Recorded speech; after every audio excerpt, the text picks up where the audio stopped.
I'm Teisha Bader with the JBS News Update from Monday, November the 24th, 2014.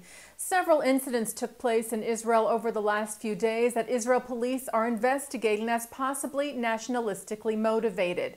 In Jerusalem today, a Palestinian youth was attacked by 3 young Israelis. He was said to be in good condition in a hospital in Jerusalem.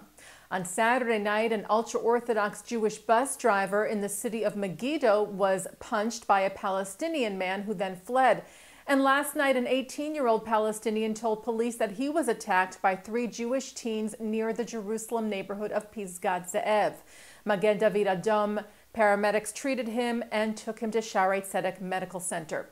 Tensions have been high, particularly in Jerusalem, over the last month around the issue of the Temple Mount.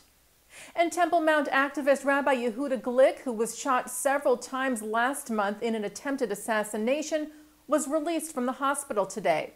At a press conference after his release, Glick said he was thankful for Israeli security forces who quickly found his assailant, referring to 32-year-old Moataz Hijazi, who was killed when he began shooting at Israeli security forces who came to arrest him. Glick also praised the coexistence of Jews and Arabs who work alongside one another at Shaarei Tzedek Medical Center, where Glick was treated for nearly a month. Glick said, "The terrorist who shot me said, 'I'm sorry, but I'm shooting you because you defile Al-Aqsa.' But he said someone who shoots another person in the name of Al-Aqsa, he is the one who defiles Al-Aqsa. And he who treats another person at a hospital, he is the one who respects Islam," adding that the Muslim doctors and nurses that work in the hospital are the ones who respect their religion and not the man who shot me.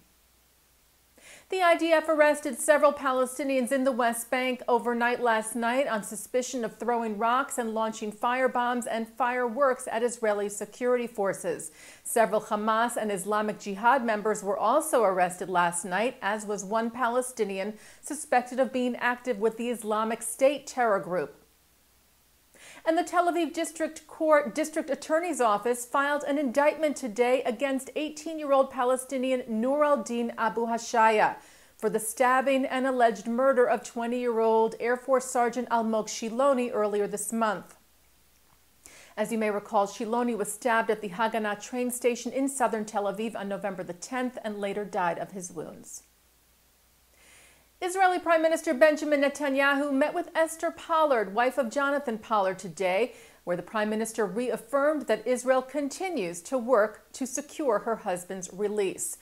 Pollard was arrested in 1985 and convicted of spying for Israel. Just this month, he began the 30th year of his life sentence. The Kunstmuseum Bern has agreed to accept art from the collection of Hildebrand Gerlit, the man known as art dealer to the Fuhrer. If you recall, Gerlit's son Cornelius willed the artworks to the museum before his death last April.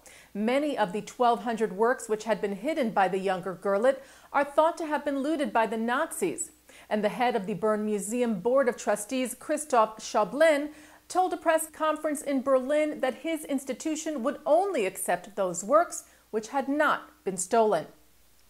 Schaublin said that all works whose provenance is suspicious would remain in Germany until an appointed task force had examined them and determined their original ownership. If works are proven to be stolen, they would be listed on a website, and the German government would be responsible for returning them to their rightful owners or heirs. Police in Kharkiv, Ukraine, are investigating the death of prominent Jewish community member Vadim Vishnevsky. Vishnevsky was rushed to a hospital this past Thursday with a gunshot wound to the head, which some say may have been self-inflicted. Vishnevsky was vice president of the Jewish Foundation of Ukraine and head of the Council of Regions of the Jewish Community of Ukraine. He was also involved in several initiatives in the community, including the construction of a monument in memory of thousands of Jews murdered by the Nazis near Kharkiv, and also sponsored the renovation of a historic Kharkiv synagogue. Vishnevsky is survived by a wife and 3 children. The grandson of Auschwitz death camp commander Rudolf Hess attended and spoke at a Holocaust commemoration ceremony in Budapest yesterday. Rainer Hess, who is an activist against European neo-Nazism, spoke at an event yesterday that marked the 70th anniversary of the beginning of the Holocaust in Hungary. The elder Hess was responsible for the extermination of some 400,000 Hungarian Jews in Auschwitz in June of 1944. While in Budapest for the event yesterday, the younger Hess also spent time meeting with Holocaust survivors as well as with high school students. The event yesterday was organized by the March of the Living Hungary Foundation. And turning to our programming for tonight, Monday, November the 24th, at 8 o'clock, Dean of Or Torah Institutions Rabbi Shlomo Riskin and Israel Religious Action Center's Anat Hoffman talk about the challenges to Jewish pluralism in Israel from the Shalom Hartman Institute in Jerusalem. And then at 9 tonight, Tony Award-winning lyricist of Fiddler on the Roof, Sheldon Harnick, joins Mark S. Golub on L'chaim. That's tonight here on JBS and jbstv.org. And that's the JBS News Update from Monday, November the 24th, 2014. I'm Teisha Bader.